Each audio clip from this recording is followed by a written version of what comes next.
창세기 1장 6절 교독합니다. 하나님이 이르시되 물 가운데 공짝이 있어 물과 물로 나뉘라 하시고 하나님은 공장을 만나 공장 아래 물과 공장 위에 물로 나누게 하시니 그대로 되리라. 하나님이 공장을 하늘이라 부르시니라. 저녁이 되고 아침이 되니 이는 둘째 날이니라. 하나님이 이르시되 하나의 물이 한 곳으로 모이고 세기를 나라하시니 그대로 되리라. 하나님이 우주 땅이라 부르시고 모인 물을 바다라 부르시니 하나님이 보시기에 좋았더라. 하나님이 이르시되 땅은 그가 심에 있는 채소와 각각이 좋는 대로 씨가 된 열매 맺는 나무를 내라 하시니 그대로 되리라. 땅이 풀과 각기 종류대로 씨 맺는 채소와 각기 종류대로 씨가 든 열매 맺는 나무를 내니 하나님이 보시기에 좋았더라. 저녁이 되고 아침이 되니 이는 셋째 날이니라. 아멘. 오늘 창세기 1장 6절 말씀 중심에서 하나님이 물 가운데 공창이 있어 물과 물로 나누리라 하시는 말씀 놓고 이것을 통해서 우리에게 어떤 부분들을 제시해주고 있는 부분들을 살펴보려고 합니다. 창세기 1장 6절을 같이 한번 읽도록 하겠습니다. 하나님이 이르시되 물 가운데 공창이 있어 물과 물로 나뉘라 하시고. 그런데 이것을 한글 개혁 성경에서는 물과 물로 나뉘게 하리라 이렇게 표현되어 있어서 의미가 더 자연스럽게 전달되는 게 되게 느껴집니다. 그러면 하나님이 이르시되 그랬는데요. 하나님, 창세기 1장 1절에서는 그냥 하나님 이렇게 나오고요. 2장 4절부터는 여호와 하나님 이렇게 나옵니다. 그게 창세기 1장에서는 1장 1절에서는 그냥 하나님 그래요. 그런데 그 하나님은 성부 하나님을 나타내는데 여호와 하나님은 성자 하나님을 이렇게 하는 칭호하는 이름으로 우리가 이해할 수 있습니다. 이 하나님이 말씀하시되 이르시되 지금 개혁개정에서는 이르시되도 되어 있습니다. 근데 이 말씀은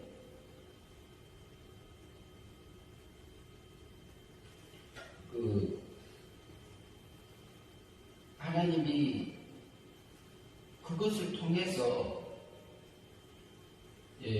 말씀하시면서 그걸 하겠다는 것을 명령하시는 부분하고요. 선언하는 것, 어떤 면에서 약속하는 그런 의미들이 포함되어 있는 단어라고 볼 수 있습니다. 그런데 여기서 보면은 지금 나누리라고도 아니고 나누게 하리라고 이렇게 되어 있어요. 나누리라. 하나님의 계획을 이렇게 말씀하고 있는 표현이라고 보시면 되겠어요. 그럼 6절에 가면, 7절에 가면은 나누게 하시니라고 되어 있습니다. 그러면 하나님께서는요, 지금 창세기 1장 1절부터 지금 6절이 왔는데 한참 지났습니다. 창세기 1장 1절에서 하나님이 천지를 창조하셨습니다. 창조하시고 2절에서는 혼돈하고 3절에서는 정돈하는 역사가 시작됩니다. 창세기 1장 1절에서 영계세계와 물질세계를 창조하셨던 것이 2절에 가면 땅이 혼돈하고 그렇게 되어 있습니다. 그리고 하늘세계는 혼돈하고 뭐가 없어요. 천이라는 속에는. 그런데 이것을 통해서 땅이 혼돈하고 공허하고 흑암의 기쁨이 있고 하나님의 신을 수면에 운영하신다 이렇게 되어 있습니다. 그러면 하나님의 세계는 그러면 어떻게 있었느냐? 하나님의 세계는 자존하셨어요.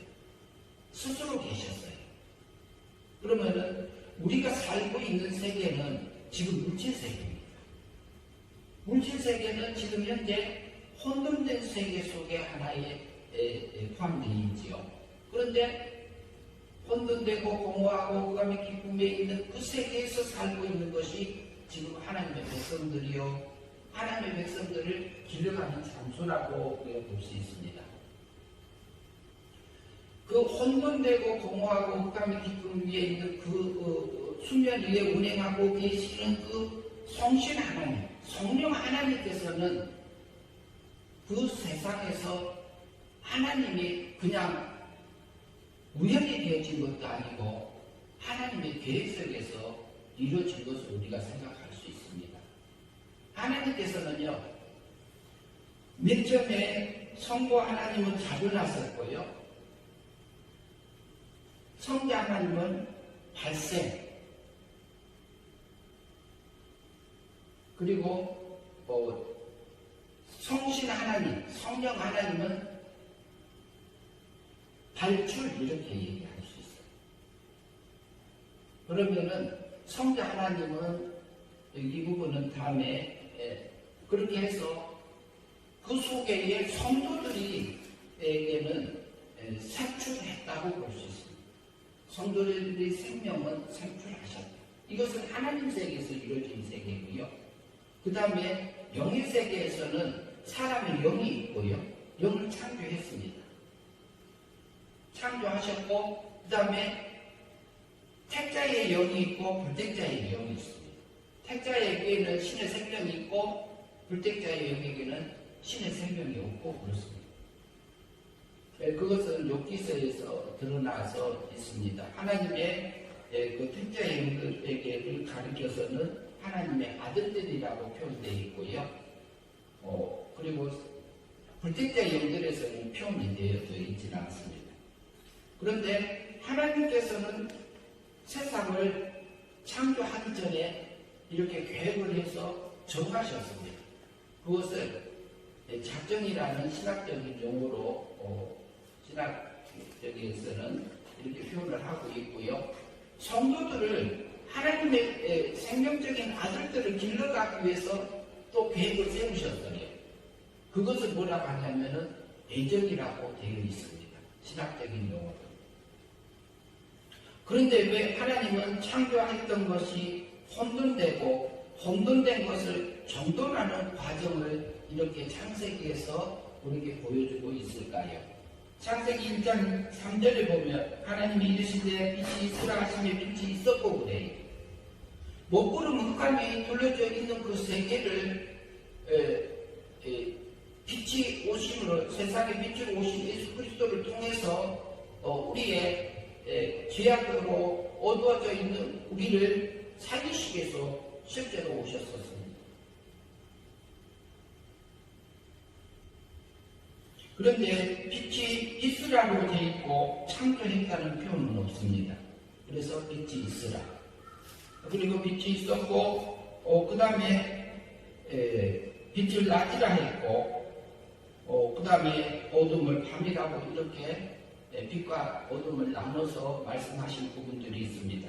그런데 하나님은 하나님의 백성들을 기르시기 위해서 하나님의 세계에서부터 창세 전에 그리스도 안에서 나를 택하사, 우리를 택하사 거룩하고 흠이 없게 하시려고 하셨다고 말씀하고 있고, 그리고 하늘에 속한 모든 신령한 복을 우리에게 복 주셨다고 바울을 통해서 에베소에 편지하는 에베소서 성경책에서 그렇게 말씀하고 있는 것을 우리가 알 수 있습니다. 그 하나님은요, 창세 전부터 영의 세계와 물질 세계를 지키기 전부터 나를 선택하셔서 그리고 하나님의 자녀로 길러가고 있는데, 그것을 통해 창조와 혼돈과 공허와 먹구름에 둘러져 있는 그 세계, 아담이 타락한 후에의 그 심령 상태를 표현해주고 있는 걸 우리가 볼 수 있는데요. 그러면 하늘 세계가 정돈되어 그렇게 하기 위해서, 본받기 위해서 미리 뭐 했다고요? 정하셨다. 미리 애정하셨다. 우리를 세상에서 살아요. 세상에서는 고난이 있어요. 현재의 고난은 장차 우리가 받은 영광과 족속 비교할 수 없다고 해요. 18절에 그러죠. 생각건데 현재의 고난은 장차 우리에게 나타날 영광과 비교할 수 없다. 육체의 고난은요, 육체의 목숨이 끊어지면 그 고통은 없어집니다. 육체의 고난은 없어져요. 그러나 그것을 참고 인내하는 것은요, 우리가 운동선수가 자기 그 운동하는 그 과정 속에서 힘들고 고달프고 그 참기 어려운 것을 인내하면서 갔던 것은 자기가 금메달을 향해서 가요. 수도 없이의 실패의 과정을 통해서 가면서 그것을 향해서 간 것처럼요. 우리가 신의 형상, 하나님의 아들의 형상을 우리가 본받는 그것이 그 영광이 얼마나 큰 건데. 우리가 물질세계에서 살 것도 아니요, 영의 세계에서 영원히 살 것도 아니요, 신의 세계, 하나님의 세계에서 살 존재들이잖아요.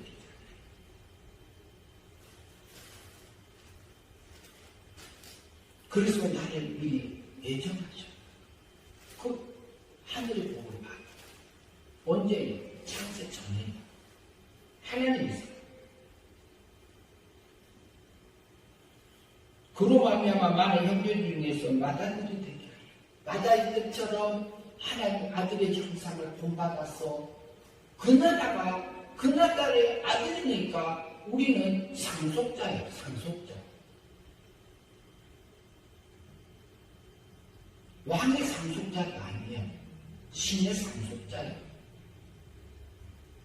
우리를 세상에 두어서 차등이 있게 둔 것처럼 그것에서 믿음으로 살아서 그 세계에도요, 부활의 영광의 차이가 있잖아요.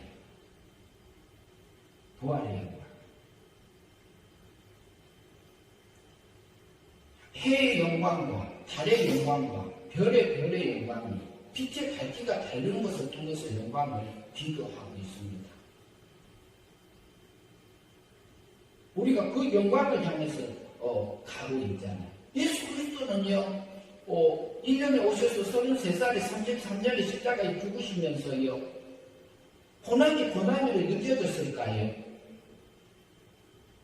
느껴질 수도 있고, 하나님의 그 택한 백성들을 살리시기 위해서 얼마나 그 사랑이 진하게 나타나요. 그 고난을 안 느낄 수도 있어요. 그 사랑을 내게 보여주었어요. 십자가에 죽으시고 3일 만에 부활하십니다. 그 고난이, 그 길이, 예수님 오시는 건 십자가에 죽으시려고 오셨습니다. 우리가 예수님을 닮는다고 하면서도 우리가 육에서 여기 올라오면은, 우리 아랫물의 역사가 일어나면은, 육의 본능이 올라오고 우리의 기분이 상하고 마음이 상하고 그리고 분노가 일어나고 하면 그것을 쏟아내고자 하는 것을 우리 배우에서 마귀가 흔들잖아요. 옆에서 한 사람 보면 나도 속아요. 사람 배우에 있는 마귀를 봐야지. 그 마귀 뒤에는 또 누가 있어요? 하나님 계시잖아요. 왜? 네 속에 그거 있다. 네 마음이 혼돈되고 공허하고 호감이 깊어 있는 그 상태에 앉혀있지 않냐? 그 길로 가지 말고 그 아랫물을 맡기고 하늘의 꼴을 향해서 하늘의 꼴을 네가 믿음으로 살아서 와라 이 말하고 있는 거예요. 저도 마찬가지입니다. 저도 순간순간 속을 때가 있어요. 멸망의 길을 갈 때가 있어요.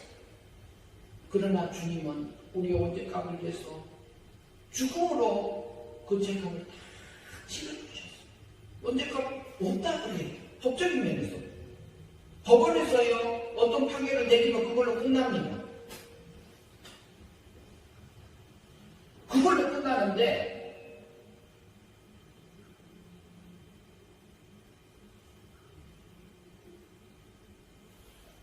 법원에서 판결이 나면은 한 번 결정한 것을 번복하지 못해요. 예수 그리스도께서는 대제사장으로서 십자가상에서 못 박혀서 단번으로 언제가 죽음으로서 끝내시죠. 그리고 우리의 자범죄, 직접 짓는 죄를 과거, 현재, 미래의 것을 다 끌어다가 그날에 법적으로 해결하셨어요.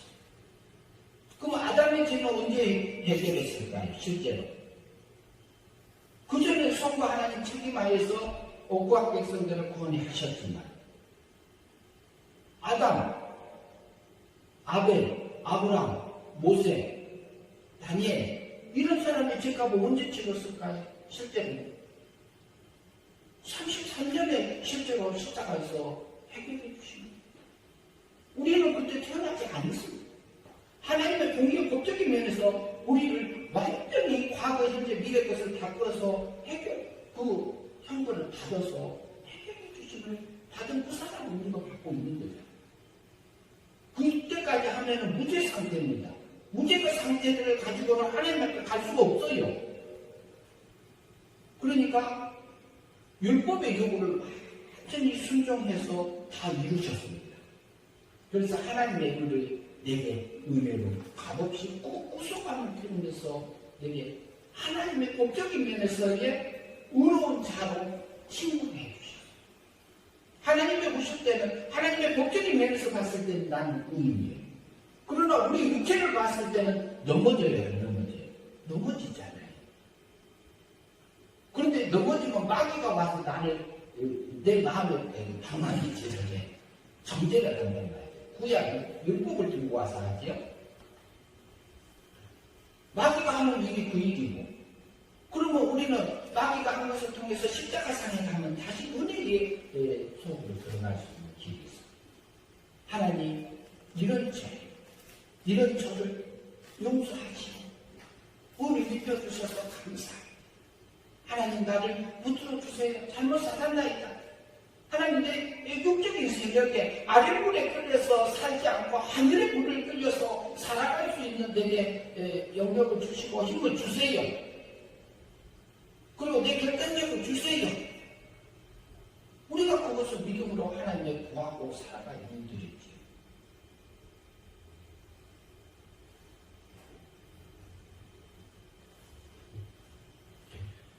그래서 둘째 날에 하나님의 가라사대 위에물과 아래물 나누기 위해서 공창을 만드셨습니다. 그렇게 나누리라고 하신 것이 그냥 하신 게 아니에요. 하나님의 세계에서부터 하나님의 백성들을 하나님의 생명적인 그 선택받은 백성들에게 하늘에 속한 신령한 복을 주시기 위해서 거룩하고 흠이 없게 하시려, 그리고 자기 아들들이 되게 하셔서 우리를 그 세계에 와서 그 영광을 누리게 하시기 위해서 우리가 위물과 아랫물을 나눠주려고 하는 정돈하는 과정입니다. 우리 생활 속에서 실제 일어납니다. 그것을 통해서 우리가 믿음으로 한 걸음 한 걸음 살아가는 하나님의 백성으로 살아가는 고난 주간의 한 주간이 되었으면 합니다. 가정생활 속에서, 회사 생활 속에서, 사업하는 과정 속에서 우리가 매일같이 만나는 다같이 쳇바퀴 돌듯이 사는 그런 삶들을 살기는 살지만 그것이 하나님의 섭리 가운데 있고 하나님의 작정 섭리와 그 애정 섭리 가운데서 우리에게 하늘에 속한 모든 신령한 복을 주기 위해서 위물과 아랫물을 나눠줘서 우리에게 어떤 것을 선택해서 가려냐고 하고 계십니다.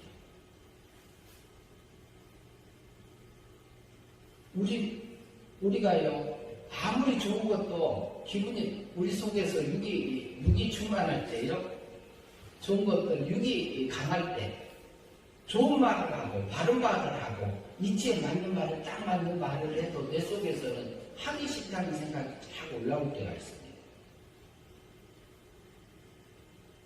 그게 육의 본능적인 부분도 있고, 그 배후의 정체를 보면은 그게 마귀가 우리 속에서 다른 부분들을 충동시켜서 미혹시켜서 그 육적인 세력을 확 일어나게 해요. 일어나게 하는 거 우리가 못 막잖아요. 구원받은 백성이어도 못 막잖아요. 그러나 그거 일어나게 하는 것까지는 마귀가 할 일이고, 그러나 그것을 강제로 나를 끌고 가게 하지는 마귀는 못합니다. 가룟유다에게 예수를 팔려는 생각을 집어넣었던 것까지는 마귀가 했어요.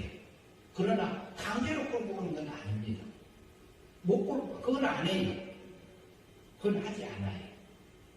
하나님께서 허용하지 않았어요. 그러나 예수를 팔려는 생각을 집어넣어준 것은 마귀가 넣어줬지만 실제로 행한 것은 가룟유다가 했습니다. 예수 믿겠다. 이번 주가 고난주가 아닌데요. 주님이 1년에 오셔가지고 30년 동안의 그 삶 자체가 내가 죽으러 가노라 그러니까 아이고 그것은 전혀 안 됩니다 하고 베드로가 막았잖아요. 베드로가 막았는데 사단아 내 뒤로 물러가라 이렇게 말해요. 그런데요 그 베드로가 앞에 가고 주님이 가고 요한이 뒤에 가고 그 행동계시적인 면에서도 우리가 볼 수 있어요. 그래서 그 예수님의 그 전에 베드로는 말했어요. 다른 사람들이 나를 누구라 하느냐? 엘리야라 하느냐? 선지자 중에 하나라 하느냐? 이렇게 하나이다? 주는 그리스도시죠. 살아계신 하나님의 아들이십니다. 너는 누구 나를 누구라 하느냐? 주는 그리스도시요. 하나님의 그 그리스도의 직분을 받고 있는 하나님의 아들로 오신 하나님의 아들이십니다. 이렇게 고백을 누가 있냐면 베드로가 있어요. 근데 바로 뒤에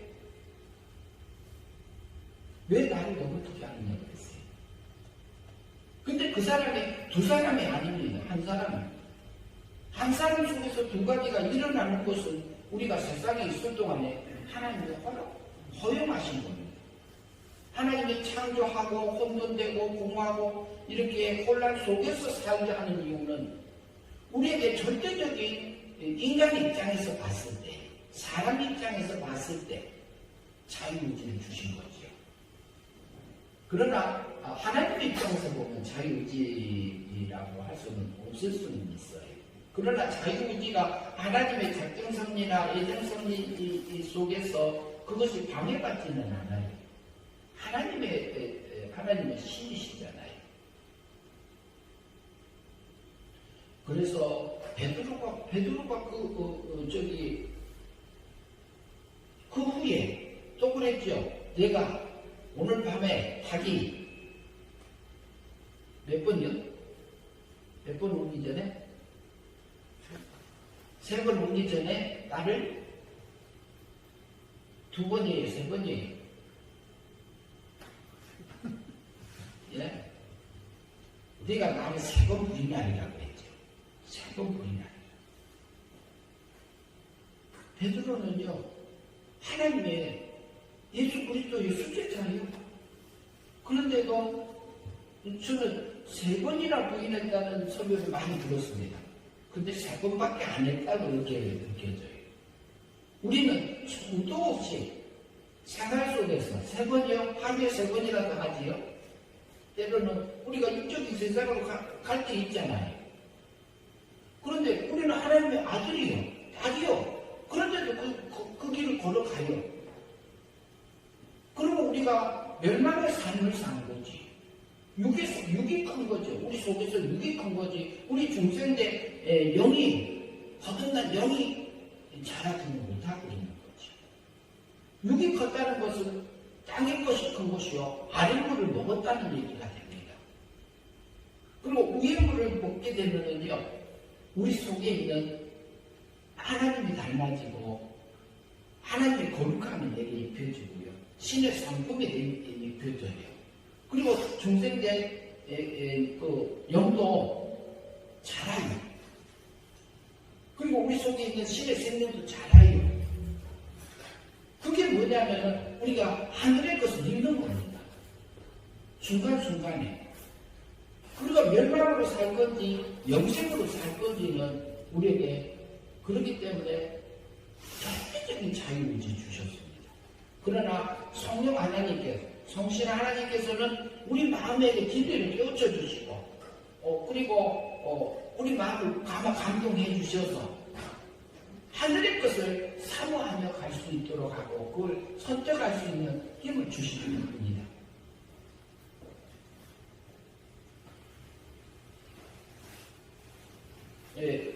로마서를 한번 8장을 좀 보고 마치도록 하겠습니다. 로마서 8장을 좀 보시겠습니다.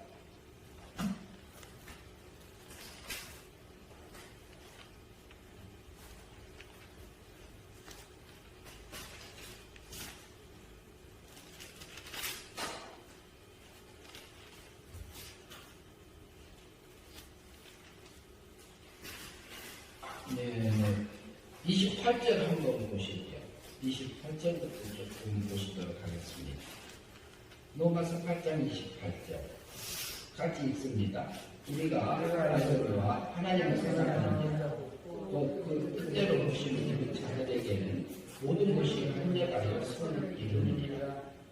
하나님을 사랑하고요 그 뜻대로 부르심을 입은 자들에게는 모든 것이 합력하여 내게 좋은 일이든 나쁜 일이든 어떤 일이든 그것이 합력해서 내가 원하는 선을 이루어주시는 게 아니라 하나님의 선을 하늘의 걸로 쓸 수 있는, 하늘에서 쓸 수 있는 그 선, 하늘에서 쓸 수 있는 그 좋은 걸로 내게 바꿔주겠다 이 말. 신적인 지식, 신적인 성품, 신적인 능력을 내게 입혀줍니다. 그 다음에 29절까지 읽겠습니다. 하나님이 미리 아신 자들을 또한 그 아들의 형상을 본받게 하기 위하여 미리 정하셨으니 이는 그로 많은 형제 중에서 받은 자들이 되게 하려 하십니다. 하나님이 미리 아신 자들을 부르죠. 아신 자들, 하나님이 우리 성도들 사람을 창조하는 부분도 있어요. 창조하기 전에 신의 생명적으로 우리는 낳은 생명적인 아들입니다. 성도는요. 신의 생명이 있습니다. 그렇기 때문에 정확하게 안 해. 뭐 하려고 해요? 그 아들의 형상을 본받기 위하여. 아들의 형상. 그러면 아들의 형상이면 예수 그리스도의 형상을 본받게 하기 위하여. 그러면요, 우리 소원도 예수님하고 같아지고, 우리의 목적도 같아지고, 취미도 같아지고, 내가 지향하는 것도 같아지고, 이게 뭐냐? 하나님하고 같아지는 거, 하나님하고 하나 되게 하려고. 우리 육체를 입고, 우리 영을 살려주셔서, 구원받은 하나님의 백성으로 살면서, 그 세계를 가르라고 우리를 세상에 둔 겁니다. 그래서 위험물과 아랫물을 나눠주셔야 해요. 하늘의 형상을, 아들의 형상을 본받게 하려고 우리를 세상에 둔 겁니다. 그리고 나를 영의 세계가 먼저 타락했지만 영의 세계가 정돈하셔서 혼돈되고 공허하고 흑암의 깊음이 있고 이런 표현은 없습니다. 천이라는 세계를요. 그런데 땅의 세계에서는 우리 마음의 심령 상태를 보여줘요. 그런데 성도들의 마음도 보면은요, 그러는데 성도들의 영은 살려놓으셨어요. 정돈해 주셨어요. 정돈해 주셔가지고 죽었던 영을 실제로 살림의 은혜로 살려주심을 우리가 받은 존재들이죠. 그래서 우리에게 빛의 자녀로서 낮의 일을 하고요, 어둠의 일을 하지 않도록 빛의 길을 걸어갈 수 있도록 하늘 세계를 향해서 갈 수 있도록 육적인 세상을 향해서 가는 게 아니라 육의 세상에서 혼돈되고 공허하고 흑암의 기쁨에 있는 우리 그 육체를 가지고 있는 성도 속에 또 정돈되어졌고 하나님의 사랑으로 살아나 있는 중생된 영, 거듭난 영을 길러주시기 위해서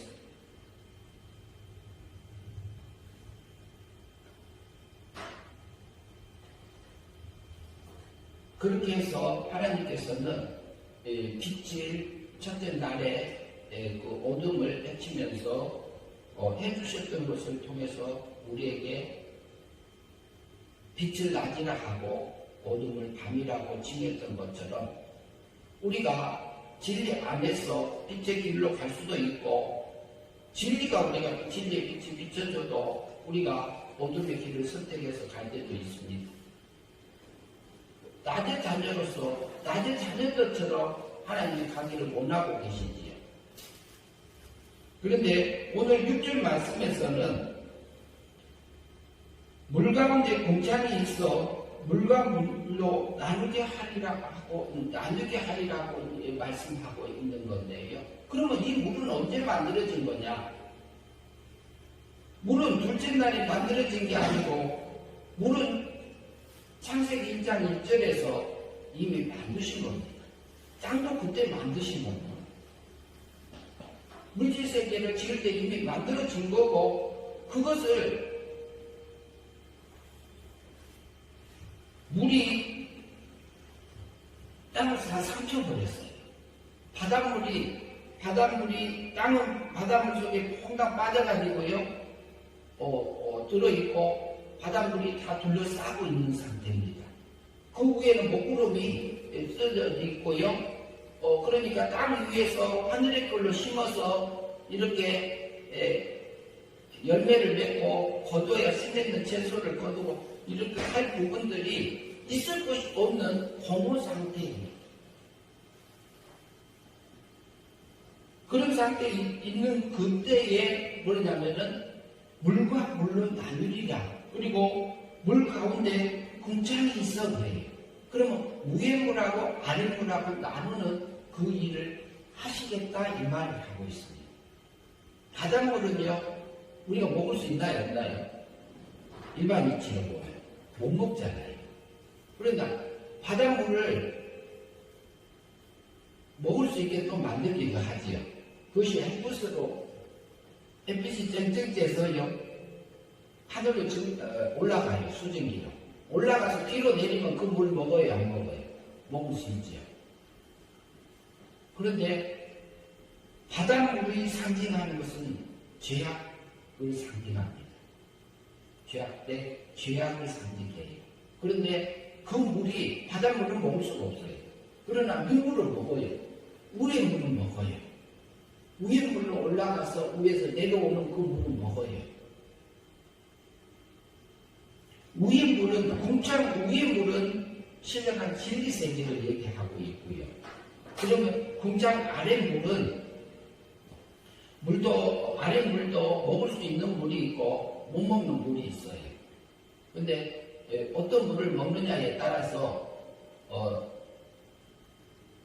이게 영이 자랄 수도 있고 자라지 못할 수도 있고 그런 상황으로 되어질 수 있습니다. 그러면 우리가 말씀을 우리가 예배를 드리다 보면은요, 예배 드리는 중에 성경 말씀을 통해서 우리가 듣다 보면은 이것이 아랫물인지 위에물인지 구분이 되게 되어 있습니다. 그리고 내 속에서 내 육체가 아랫물을 좋아하는지 위에물을 좋아하는지 우리가 압니다. 그거 알게 하세요, 하나님. 알게 하셔가지고 그러면은 위의 물을 하나님이 갈급하게 하실 때가 있어요. 위의 물을 빼앗게 진리를 빼앗게 하실 때가 있어요. 그것을 나누는 역사를 하나님이 우리 생활 속에서 하십니다. 그리고 하나님이 정돈하는 과정에서 첫째 날에는 빛을 통해서 어둠을 물러가게 하셨고요. 둘째 날에는 위의 물과 아래 물을 나누시고 공창을 있게 하시리라 하고 있어요. 그런 것처럼 하나님께서는 하나님의 백성들을 우리를 그냥 세상에 두신 거 아니에요. 영원전 하나님의 세계에서부터 나를 영도에 두시고 그리고 나를 생명적인 아들로 낳으시고 우리에게 영체를 입히시고 육체를 입혀서 세상에 오게 하셨어요. 그분이 나의 아버지지요. 생명적인 아버지죠. 예수님은 어때요? 예수님은요, 지금은 형제라고 부르지 않습니다. 못 부르는 형제가 아니고 나를 보내주신 주님이죠. 그러나 우리가 구한 후에는 예수님은 맏형이 되고 우리는 생명적인 아들이 형제라고 부를 수 있는 때가 와요. 부활한 후에. 그러면은 우리는 지금 물질세계에서 살고 있지만 물질세계의 정돈하는 과정을 통해서 우리 심령이, 우리 중생된 영이 어떻게 해서 길러갈 것을 우리에게 보여주고 있는 것입니다. 우리 속에서요, 사람이 만나고 헤어지고, 그리고 어떤 일이 생기고, 마음의 갈등이 생기고, 이런 것을 통해서의 우리 속에서 어떤 역사가 있는지를, 위의 물의 역사가 내게 임했는지, 아랫물의 역사가 임했는지를 우리가 구분해야 됩니다.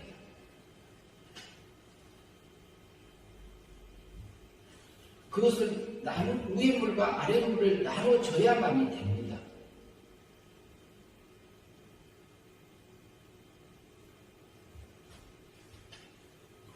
그래서 우리가 믿음으로 살 수 있는 것은 그곳에서 하나님이 원하는 것을 알게 하세요. 진리를 깨우쳐서 알게 하시는 부분하고 일반 이치를 통해서 알게 하시는 부분하고 내 속에서의 육적인 생각이 올라오는지 아랫물의 역사가 일어나는지 위의 물의 역사를 내려서 내 상태를 보여주십니다. 지금도 그 일을 하고 계세요. 그러면은 내게 맡겨진 삶의 터전 속에서 그 일을 믿음으로 할 수도 있고 믿음으로 안 할 수도 있습니다. 제가 어느 날 아르바이트를 하면서 전기줄이 높은 거 있으니까 올라가기가 싫어서 그냥 흔들흔들 했는데 그게 날라와서 여기 콧잔등이 정확하게 떨어졌다는 얘기를 한 적이 있습니다. 근데 지금도 누르면 이게 살짝 아직도 아픕니다. 그때 제 마음이 하나님, 이걸 뭐라 할까요? 마음이 그 일 자체에 매여 있는 나였어요. 일 자체에. 그걸 내게 깨우침을 주셨어요. 그런데 이거 누를 때마다 아프니까, 그때 마음을 생각나게 하시고, 그 마음을 바로 잡을 수 있도록 나를 이렇게 굉장히 육적인 면에서는 많이 아픔이 있었어요. 아팠지만, 그때마다 감사가 나오게 하세요. 그게 수도 없이 많지만 삶 속에서 우리에게 있습니다. 자녀들하고 관계, 그런 형제들하고 관계, 집에서의 가정생활 속